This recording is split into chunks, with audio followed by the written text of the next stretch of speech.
L'édito politique sur Europe 1 avec Le Figaro. Bonjour Alexis Brézet. Bonjour Dimitri, bonjour à tous. Oui, Alexis, le viol antisémite subi samedi par une jeune fille à Courbevoie suscite depuis hier des réactions politiques en chaîne à 10 jours du premier tour des législatives. Est-ce que vous voyez dans cette affaire une signification politique ? On aurait tellement envie de dire non, Dimitri. Ce qu'a subi cette jeune fille, enfin cet enfant de 12 ans, ce qu'elle a subi parce qu'elle est juive, est tellement atroce. Ce que lui ont infligé ces tortionnaires est tellement abominable, tellement contraire à toute humanité, qu'on voudrait seulement penser à elle, à sa famille, et s'abstenir de tout autre commentaire. Mais vous avez raison, ce drame a évidemment une signification politique.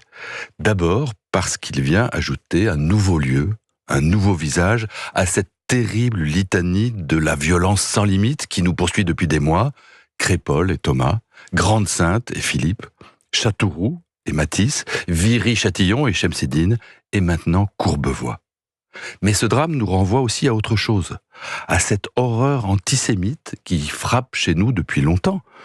Pensons aux victimes de Mohamed Merah, à celle de l'Hypercacher, à Mireille Knoll, à Sarah Halimi, cette horreur antisémite que l'attaque terroriste du Hamas sur Israël a pour ainsi dire désinhibée, cette horreur antisémite qui trouve, il faut le dire, un terreau favorable à son développement dans le jeu trouble et la propagande honteuse de LFI. Alors cette horreur antisémite, Jean-Luc Mélenchon nous explique qu'elle n'est que résiduelle en France. Oui, c'est vrai.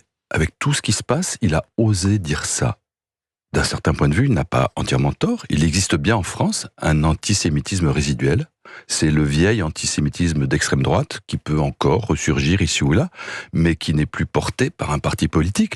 C'est ce qu'affirment les Klarsfeld, père et fils, dont la légitimité est difficilement contestable, qui disent que non seulement le RN n'est pas antisémite, mais que c'est un parti pro-juif. C'est ce qu'on lit dans le sondage du CRIF, réalisé par l'IFOP, et qui sera publié ce matin sur le site du Figaro, qui montre que les 3 personnalités préférées des Français, en raison de leur attitude envers Israël, sont Gabriel Attal, Marine Le Pen et Jordan Bardella.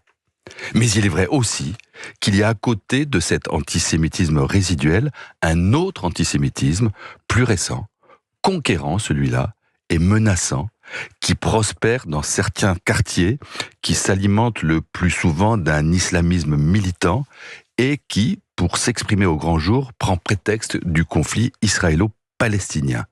Cette idéologie mortifère a son parti, c'est celui de Jean-Luc Mélenchon, qui trace un signe d'égalité entre ce qui se passe à Gaza et le martyre du ghetto de Varsovie. C'est celui de Rima Hassan, qui parle d'Israël comme d'une monstruosité sans nom. Celui de François Ruffin, dont la priorité serait de réintégrer Guillaume Meurice, l'humoriste finalement écarté par France Inter, après ses propos tellement drôles sur Netanyahou, nazi sans prépuce. C'est le parti d'Aymeric Caron, qui dit en parlant des soutiens d'Israël « Nous n'appartenons pas à la même espèce humaine ».